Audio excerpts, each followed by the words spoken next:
Aleluya, aleluya. Gloria a Dios. ¿Cuántos dan gloria a Dios por este hermoso tiempo donde podemos adorarle y bendecirle? Pues si ya tomaste tu lugar, quiero que le regales una sonrisa al que está a tu lado. Dile: qué bueno que estás aquí, qué bueno que estamos juntos, qué bueno que Dios nos permite congregarnos para poder experimentar su presencia, poder adorarle y también recibir su palabra, recibir tu palabra. Y si puedes, pues dale un poquito de aire también, ¿verdad? Ahorita que está muy caluroso el día, pues sería una gran bendición que compartas tu abanico y que puedas refrescar al hermano que está ahí a tu lado. Efesios capítulo 2. Vamos a ir a la palabra en esta hora y hoy vamos a hablar acerca de la iglesia. De la iglesia. Y miren, hermanos, quizá todo lo que yo pueda hoy hablar acerca de la iglesia ya lo sabemos, pero es importante recordarlo porque somos parte de ella. El término iglesia viene del griego eklesia, que significa llamados hacia afuera.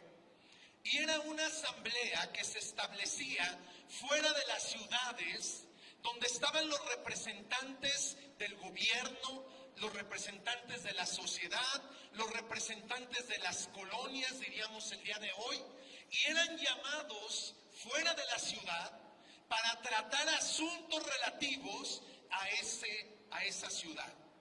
De ahí viene este término y significa asamblea. Y usted y yo somos la asamblea de los santos, de aquellos que el Señor ha salvado, ha dado a conocer su nombre. Hemos sido llamados a una vida diferente, a una vida nueva en Cristo Jesús. Y mire, la iglesia es una expresión de la gracia y del amor de Dios para estos últimos tiempos.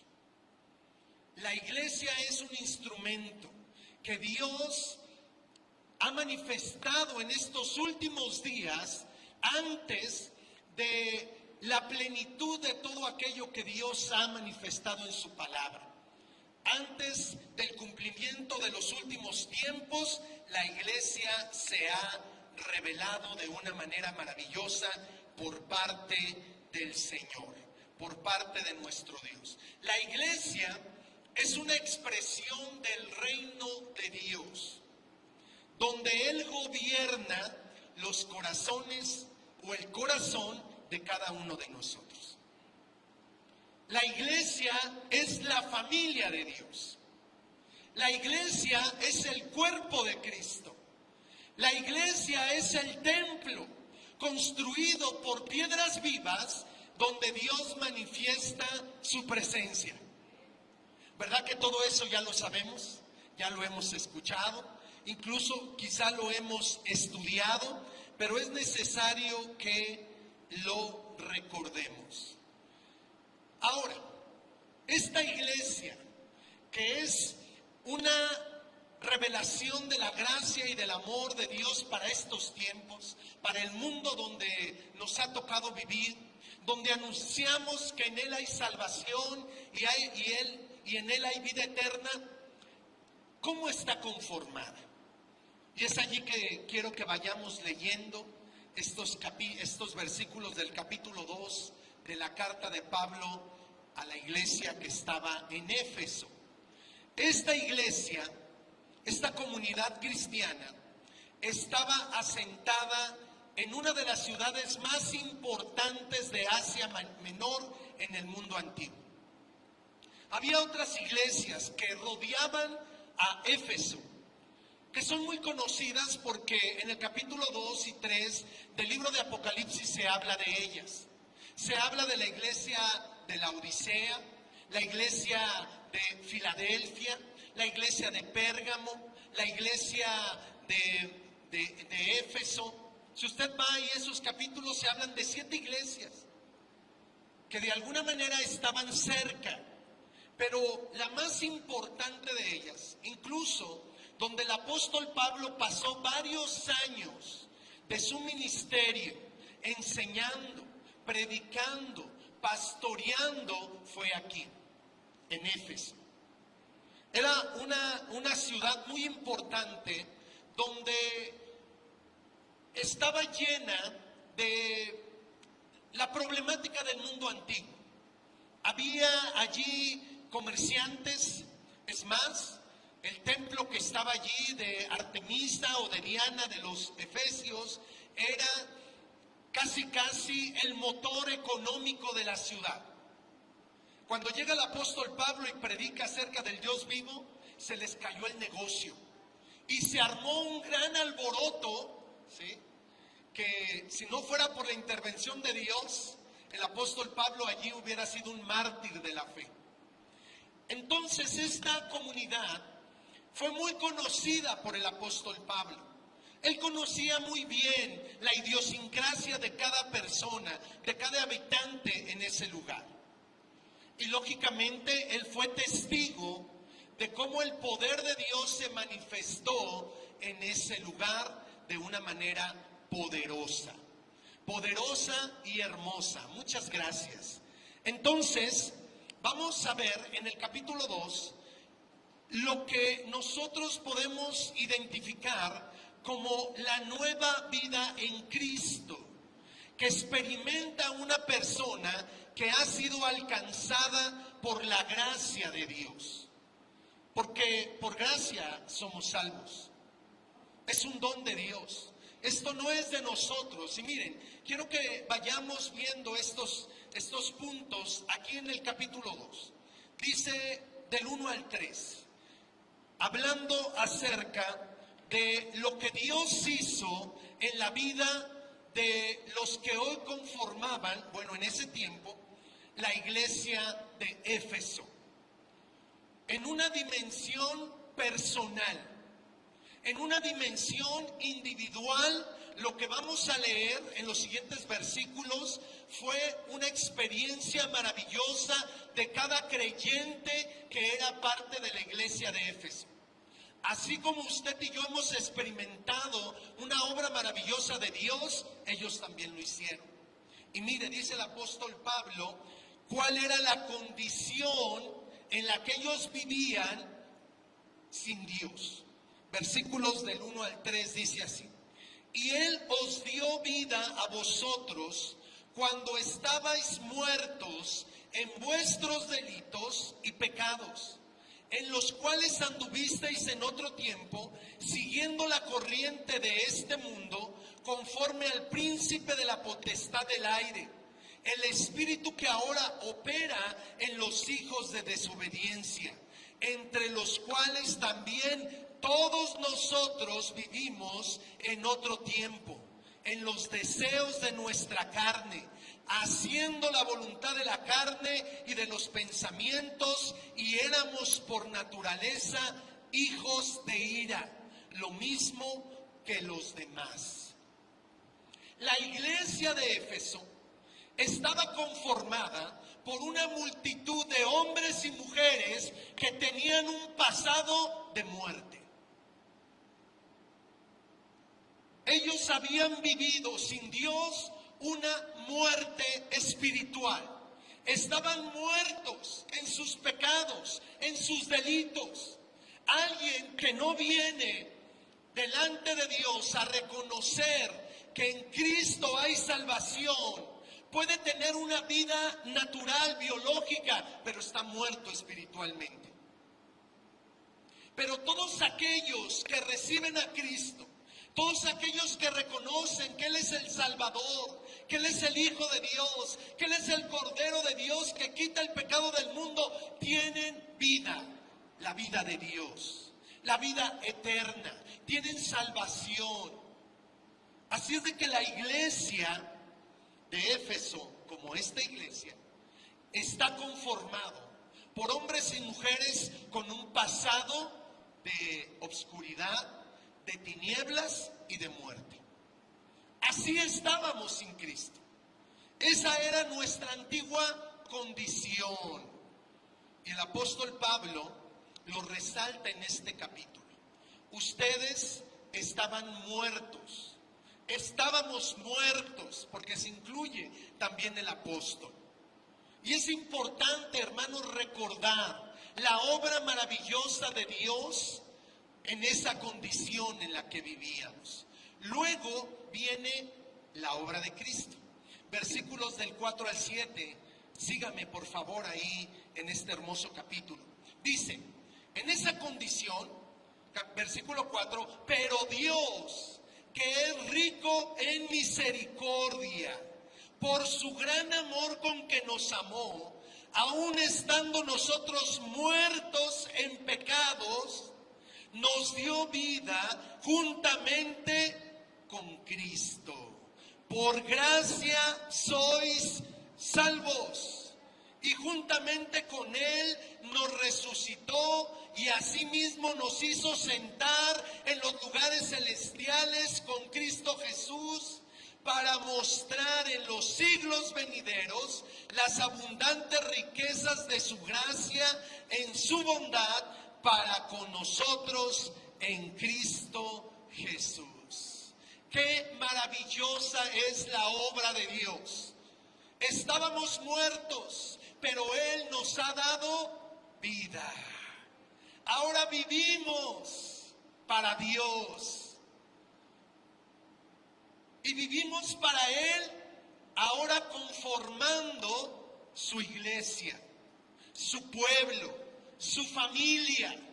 Él es nuestro Padre, nosotros somos sus hijos, pero por la obra que Él hizo. Por gracia hemos sido salvados. Y esto es algo que hoy estamos experimentando. Nuestra condición antigua ha quedado atrás. Ahora podemos disfrutar en este tiempo presente de la salvación tan grande que el Señor está manifestando en nuestras vidas. Porque quiero decirle que la salvación de Dios no es un evento.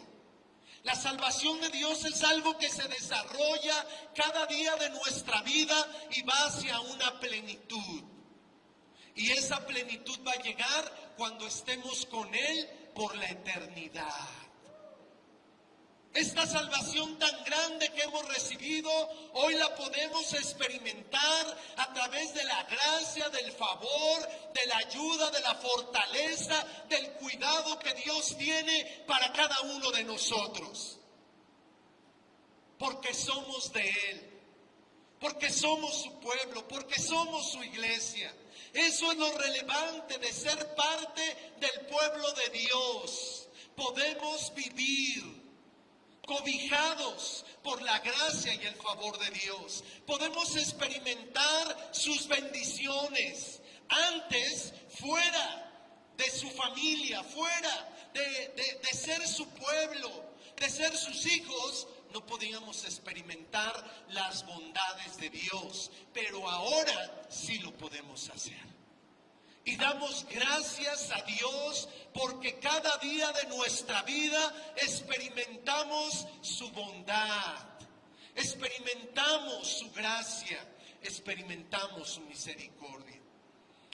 Versículo del 8 al 10 dice así: porque por gracia sois salvos, por medio de la fe, y esto no de vosotros, pues es un regalo de Dios. Es un don de Dios, no por obras, para que nadie se gloríe. Porque somos hechura suya, creados en Cristo Jesús, para buenas obras, las cuales Dios preparó de antemano para que anduviésemos en ellas. Pablo ya habló del pasado.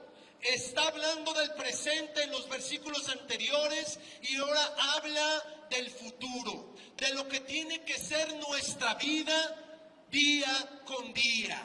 Caminar en la voluntad de Dios, caminar en todo aquello que el Señor preparó para cada uno de nosotros, donde está revelado su amor por cada uno de nosotros.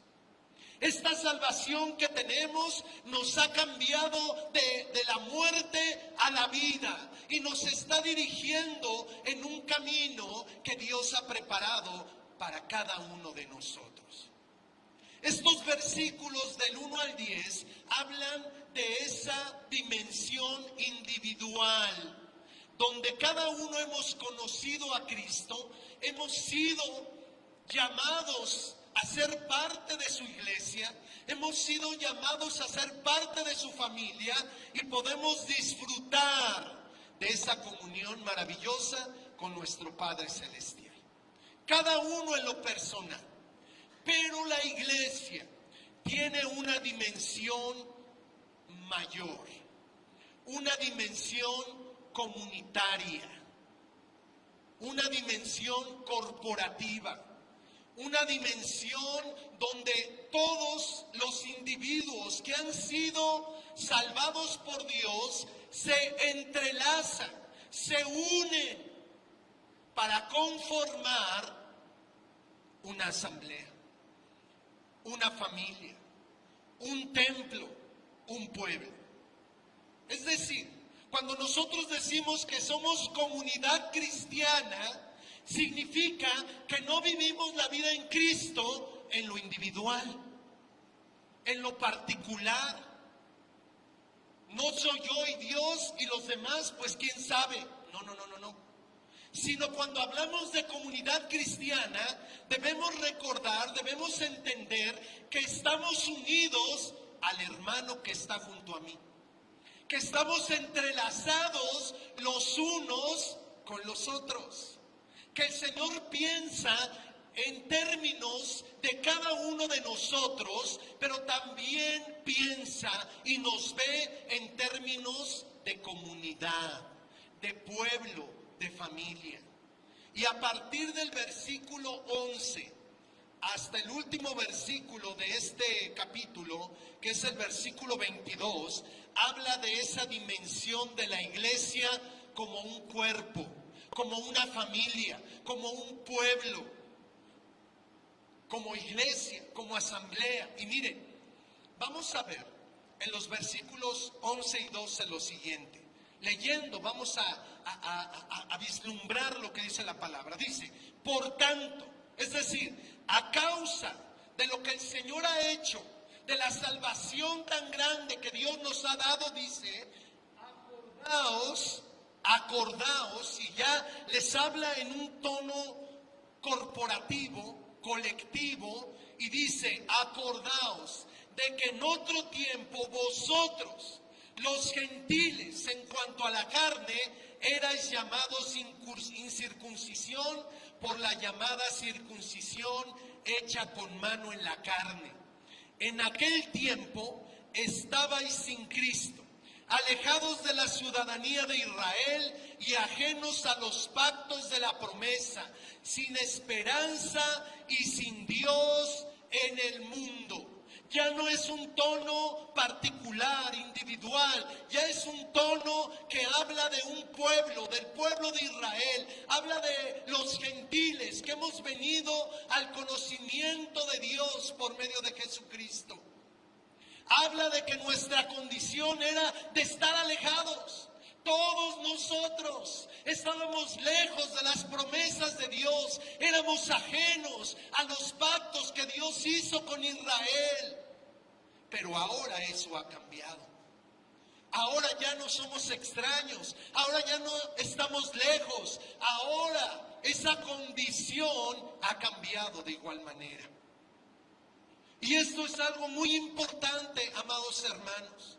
Porque todo lo que Dios habló para su pueblo, para sus hijos, en plural, en colectividad, no en lo particular, sino en lo grupal. Cuando desde los tiempos de Abraham el Señor dijo, en ti serán benditas todas las familias de la tierra. Algo que a través de Jesucristo el Señor está cumpliendo. Entonces todo lo que Dios había anunciado, todo lo que Dios había prometido, tiene que ser una realidad en la iglesia de Dios, en el pueblo de Dios, en la familia de Dios, en esta comunidad cristiana.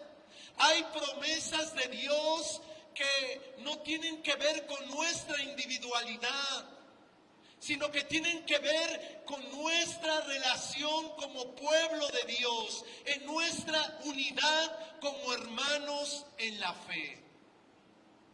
Miren, hermanos, de una manera clara quiero decirlo. Hay promesas, hay palabras de Dios que no podemos vivir si no nos conectamos como iglesia, si no nos unimos a nuestros hermanos.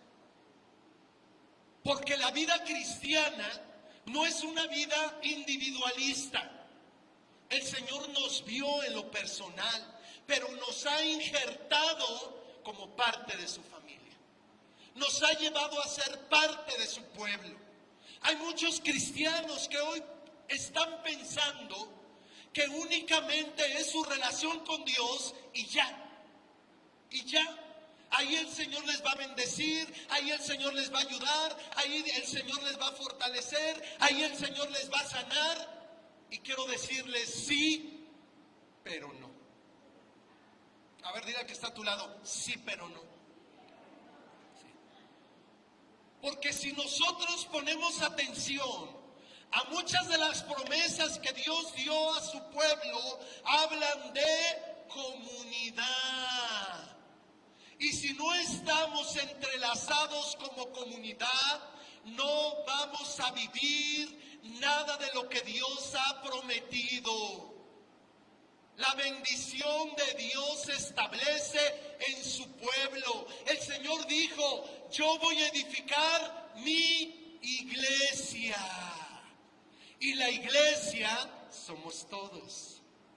La iglesia no eres tú solito. Mire, a veces yo he escuchado que nos dicen, y quizá yo también lo he dicho, para ser sinceros, la iglesia soy yo. ¿Han escuchado eso? A ver, hermanos, digan, la iglesia soy yo. Sí, pero soy yo entrelazado, unido, adherido a mis demás hermanos. La iglesia no es una persona. La iglesia es una comunidad como esta, donde todos venimos en un mismo sentir, con un mismo propósito, para darle gloria, honra y alabanza a Dios, porque nos ha salvado, porque nos ha amado. Entonces, de una manera muy específica, estos dos versículos le hablan a la iglesia de que ellos eran ajenos a las promesas de Dios. Pero Dios en su misericordia les ha hecho parte de su pueblo. En otro tiempo, ¿verdad? Dice el versículo 11, subraye esa declaración. En otro tiempo no podíamos disfrutar de las bendiciones y de las promesas de Dios, pero eso ha cambiado. Eso fue antes de conocer al Señor. Dice versículo 13 al 18, y quiero que, si usted puede, ponga una llavecita allí y le ponga ahora. ¿Qué sucede ahora en medio de la iglesia? Dice del versículo 13 al 18, pero ahora, allí está, pero ahora en Cristo Jesús, vosotros que en otro tiempo estabais lejos, habéis sido hechos cercanos por la sangre de Cristo. Por la sangre de Cristo. Oh, ya me perdí. Versículo 13, ¿verdad? Por la sangre de Cristo. 14.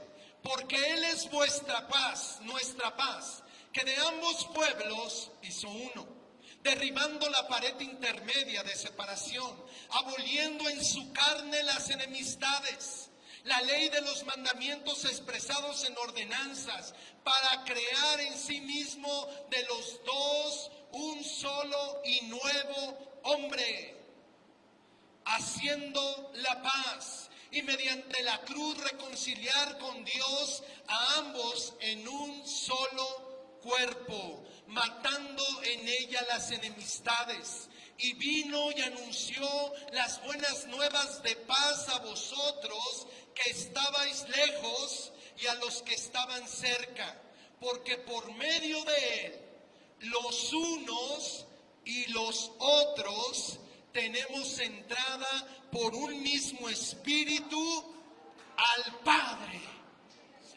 Esta es la obra de Dios en medio de nosotros. Tú y yo tenemos ahora la gran bendición de entrar delante de la presencia de Dios y adorarle y exaltarle y bendecirle. Jesucristo quitó toda barrera, todo lo que obstaculizaba de que tú y yo nos acercáramos al Padre para disfrutar de su presencia.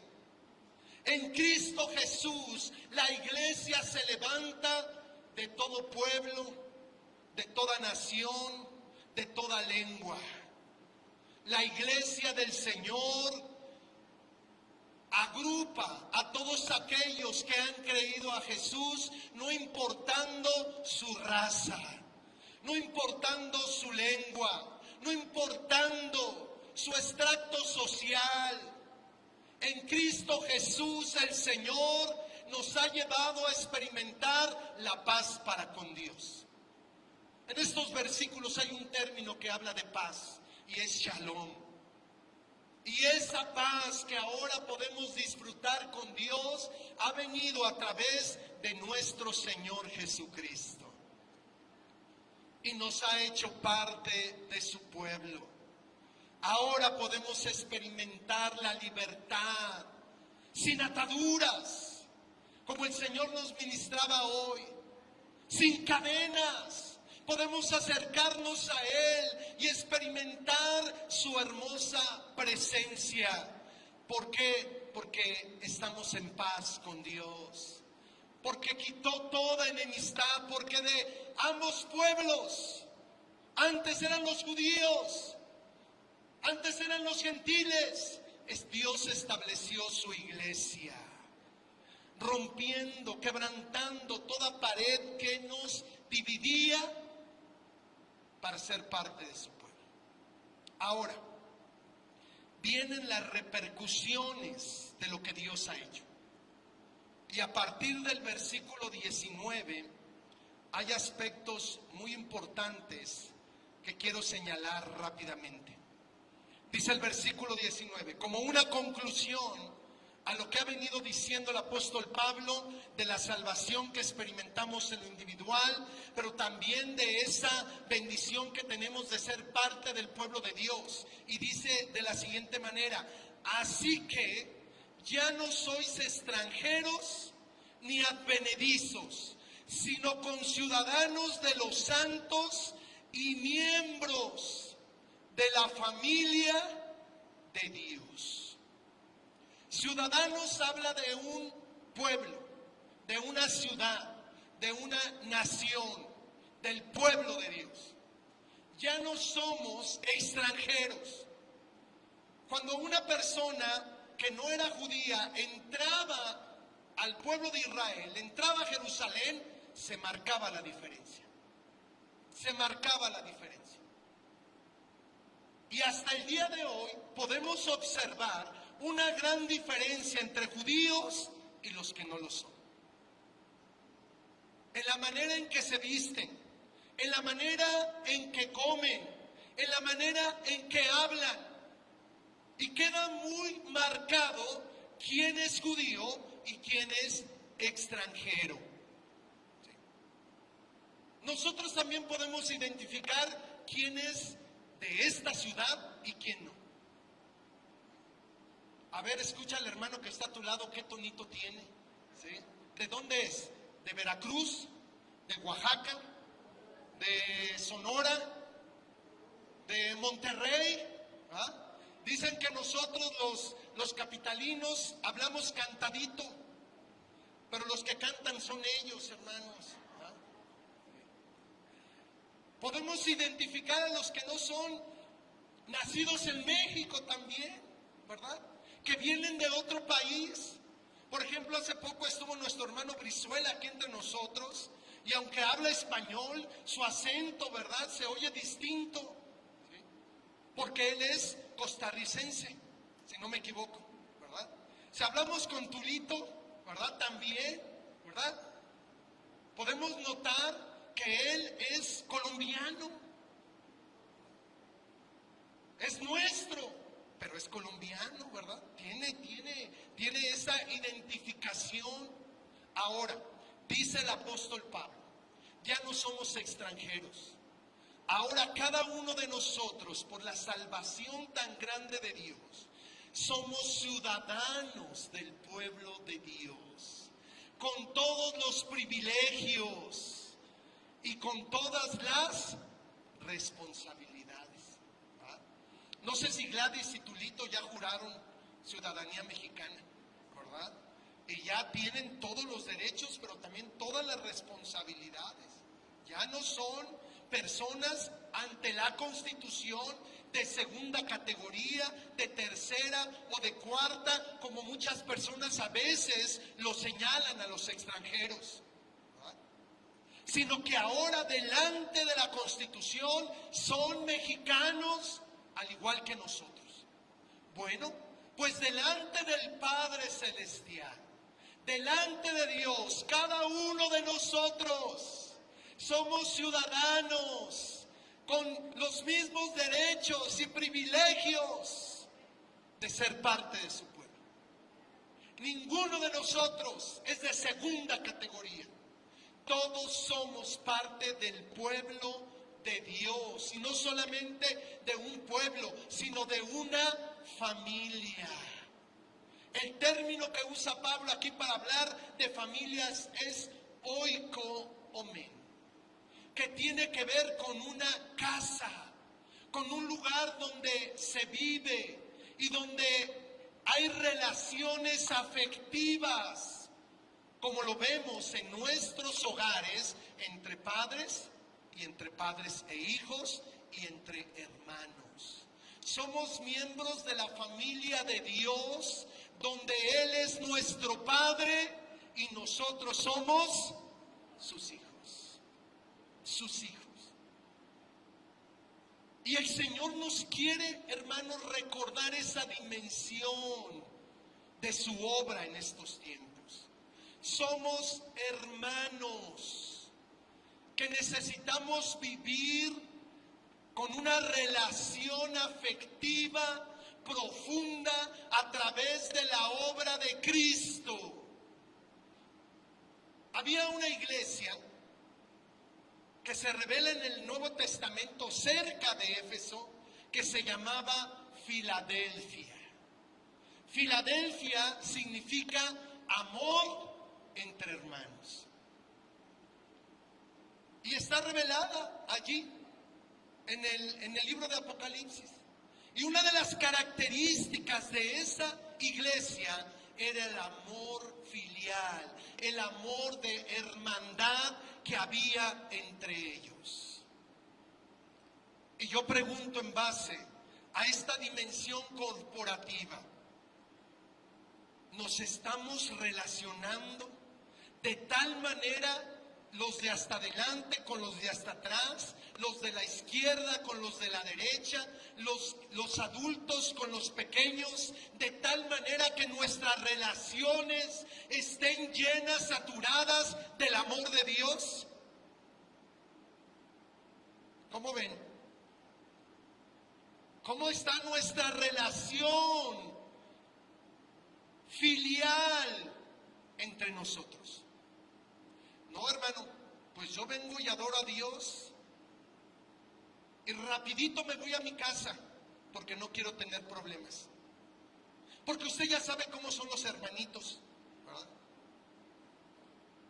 O usted ya sabe cómo soy yo, ¿sí? Y a veces ni yo mismo me aguanto. Entonces, ¿cómo me voy a relacionar con los demás?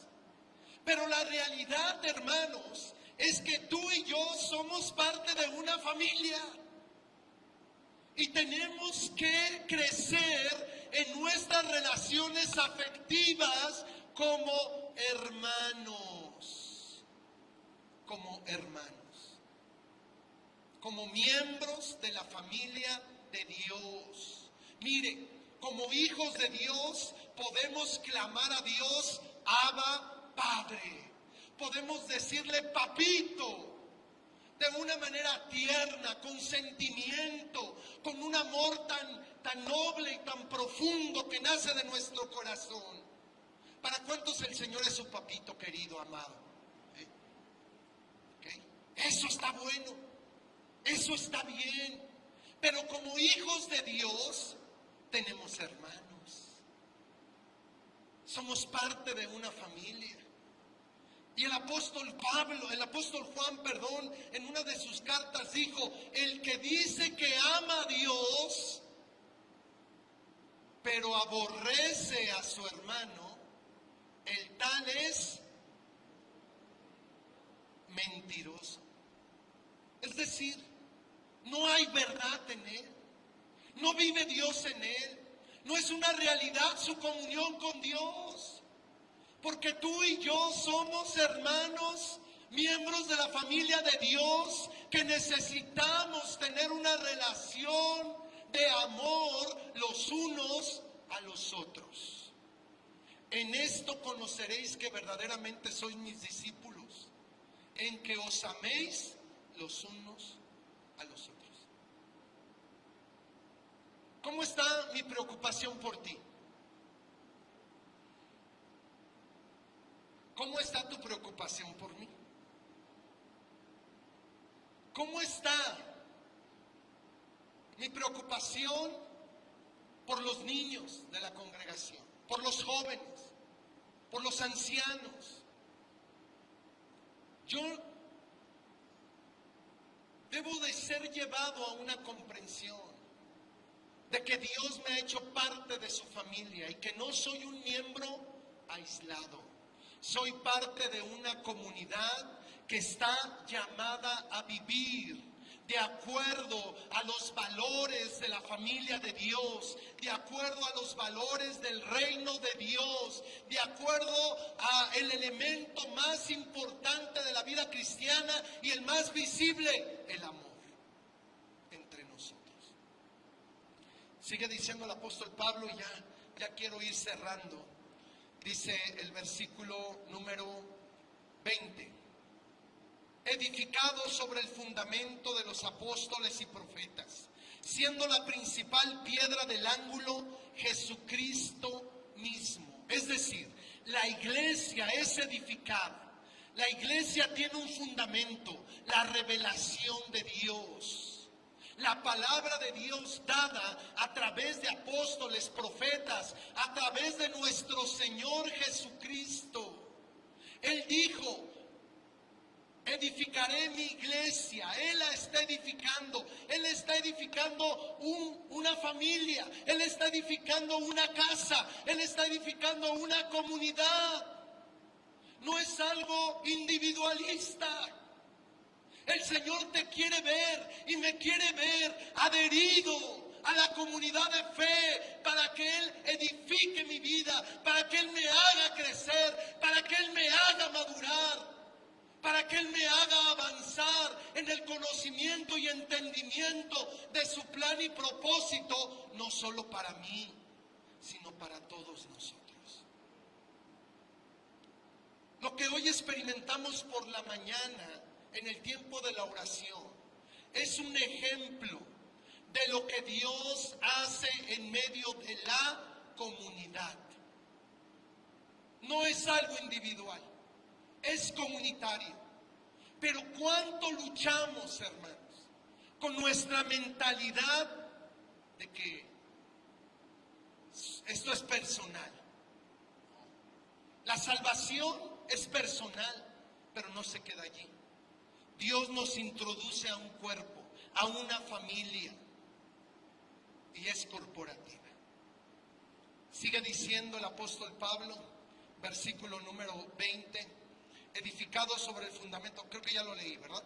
21, en quien todo el edificio, mire, habló de familia, habló de conciudadanos, habló acerca de un edificio, y ahora está hablando en este tono, en quien todo el edificio bien coordinado, bien unido, bien entrelazado, va creciendo para ser un templo santo en el Señor. En el Señor. Lo que yo entiendo aquí es que vivir en la voluntad de Dios, vivir una vida apartado, porque eso significa santo, apartado, consagrado para Dios, es en comunidad. Es en comunidad. No es, hermanos, el irse a un monasterio y enclaustrarse allá en la soledad, como Pedro el ermitaño. Históricamente usted lo puede googlear y ahí aparece Pedro el ermitaño, ¿sí? Que en toda su vida de monasterio nunca se cortó el cabello y los piojos le subían y le bajaban como si estuvieran en su casa. No se trata, hermanos, de separación de Dios, del cuerpo. Se trata de separación para los propósitos de Dios. Y muchos no hemos madurado, muchos no hemos crecido, muchos no hemos avanzado, muchos no hemos experimentado el poder restaurador, transformador, edificador y de bendición de Dios, porque no estamos en el cuerpo, porque no estamos adheridos a la iglesia. Esta pandemia que acabamos de pasar, hermanos, nos privó de la compañía, de estar juntos.